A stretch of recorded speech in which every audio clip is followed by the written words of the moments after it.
958. 302 boss for the win.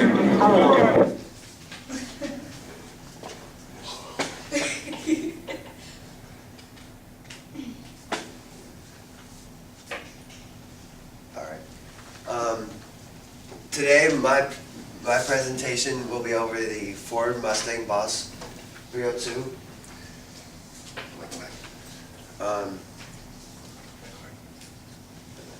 You may, as you see, these two are both Mustangs, and you may think they look the same, but they're actually completely different. The Boss 302 was made differently from a normal Boss, a normal Mustang. In my poll, 82% of you did not know what the Boss 302 was. 50% claimed they know what cars were to an extent, and 86% of you liked Mustangs. And so today I'm going to educate the 82% that didn't know about the Boss 302. So the beginning of the Boss, the way the Boss was made, Camaro and Mustang were always in competition. They were always hand in hand. And Mustang needed to make something that was completely off the charts fast. And the first Boss that was made was in 1969, and the way they created the Boss 302 is with a 302 cubic inch engine. That's why they have the 302. Now it's not made with the same engine, but they kept the original name because it was made well. That's how it looked like. This was the first This was the first Boss, and this was the second Boss, made in 1970. In 1970, they changed it a little bit, but it was mostly just looks. They put new stripes, more lights, exhaust was redesigned, and then they discontinued it in 1970. Now that you know about the Boss, 73% of you did not know what stick shift was, which was actually what the Boss uses.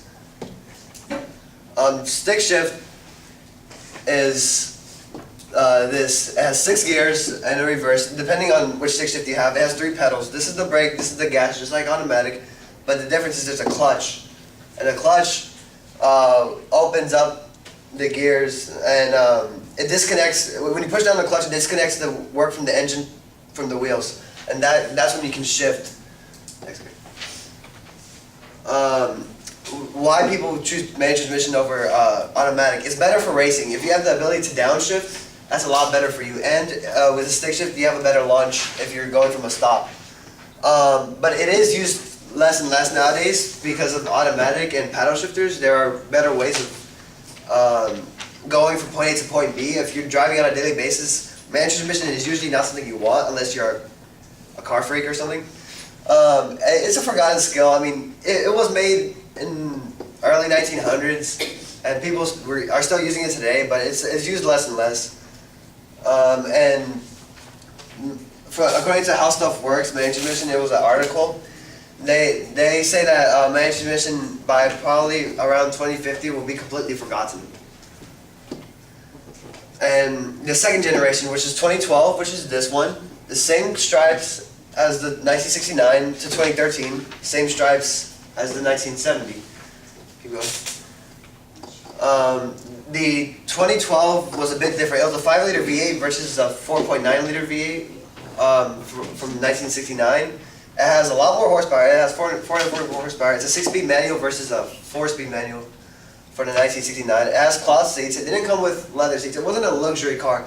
This car is made just for racing. It's just an engine, pretty much. You just racing that thing. It's not. It has basic interior, basic stuff. It's only an engine. A current car and drivers. That's one more. Oh, okay. And in conclusion, I talked to you guys about the history of Boss, the Boss 302, the history of manual transmission, and what Boss has today. And I hope after my speech that you look at cars a different way and you try to distinguish cars differently in terms of how they were made. Thank you. Thank you. My daughter's boyfriend races